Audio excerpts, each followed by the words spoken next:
Ladies and gentlemen, welcome back to another video. Today we're going to be going over 5 bold options to play in week 11 of fantasy football. These are not going to be players like your Saquon Barkley or your Justin Jeffersons. These are low-key players that maybe you're on the fence about starting them. Maybe you got them on your bench, but I think they could actually have a really good week here. We're going to start it off with number 1 right after you guys hit that like button and the subscribe button. I appreciate you guys so much for joining the family. Anybody who subscribes, you're amazing. We're gonna start off with Isaiah Pacheco here, going up against the Los Angeles Chargers. Reasoning that I think Pacheco could be in for a big game. Last week, we saw his carries jump to 16 for 82 yards. He did have a fumble, which is a little bit costly. Hopefully that doesn't screw him over this week. This does show that Pacheco is the lead back, at least on first and second down. Jerick McKinnon is getting very involved in the passing game, which kind of hurts Pacheco, but you do have a good possibility that Pacheco finds the end zone here against a Chargers defense that gives up a lot of points to running backs. So I love the matchup. Clyde Edwards-Helaire basically phased out of the offense last week. I find it hard to believe that he would be, just reinserted back after 1 week of being totally gone. Doesn't make any sense to me at all. I think Pacheco is the back you want here.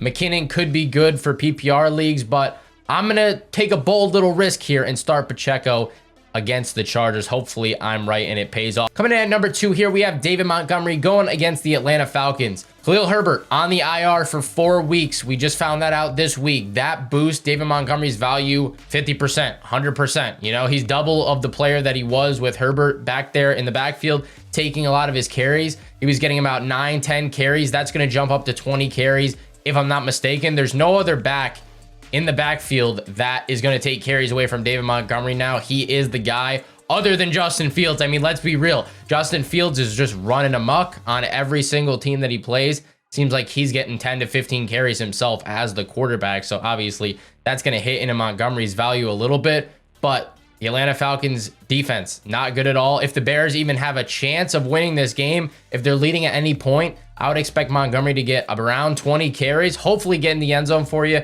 get you around 15 fantasy points. That would be great. We would not be complaining about that at all. Number 3, Deontay Johnson going against the Cincinnati Bengals. Awuzie is out for the season.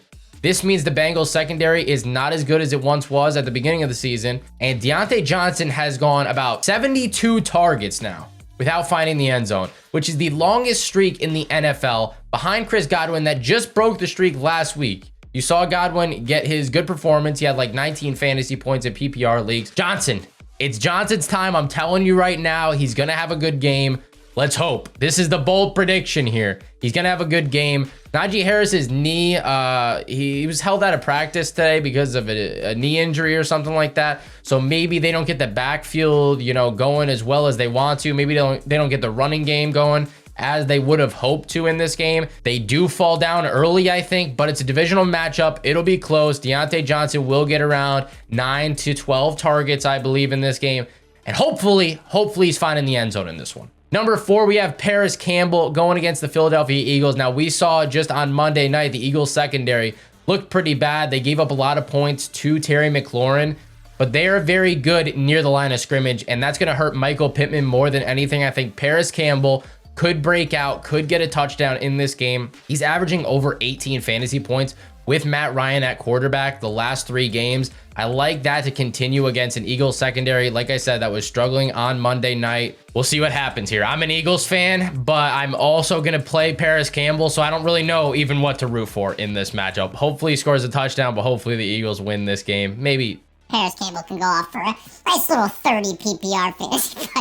But limit your expectations. He's probably around maybe 15 fantasy points if you're having a good day for Paris Campbell. At number 5 here, Josh Palmer against the Kansas City Chiefs. I like the matchup. If Keenan Allen and Mike Williams don't play, I don't think either of them are going to play. Said they were doing individual drills at practice on Wednesday. I'm not really too positive if that's trending in the right direction, if they're going to sit this week out. But if they do sit this week out, I think Josh Palmer is going to see a lot of targets. He had 10 targets 2 weeks ago, but last week against San Francisco struggled a little bit. I think he gets back on track this week. Justin Herbert was banged up as well against San Francisco. I don't think, obviously, he's going to be fine for this week against the Chiefs. High scoring game. It is a divisional game, so it will be close, I believe, until the final moments. and Josh Palmer should see around 8 to 11 targets in this game. I like the possibility that he gets over 15 fantasy points. I really do, if those players don't play. Mike Williams, Keenan Allen. And last but not least, a little extra option for you, Devin Singletary against the Cleveland Browns. This is supposed to be a snowball. I wasn't really taking this into account on the running back rankings because I didn't know the weather in Buffalo, but they're gonna have to run the ball. I mean, the Bills hate running the ball in general. This is gonna have to be a game where I would imagine Devin Singletary, James Cook get involved heavily. Hopefully Singletary can find the end zone. If I was the Browns defense in this matchup going into a snowball, I'd be loading the box, but still, you're not going to want to be playing any Bills pass catchers except Stephon Diggs. How are you going to bench Stephon Diggs? But anyways, guys, I hope these guys go off for you if you play them. These are my bold predictions of the week. Drop a like if you did enjoy and subscribe to the channel. I'll catch you in the next one. Peace.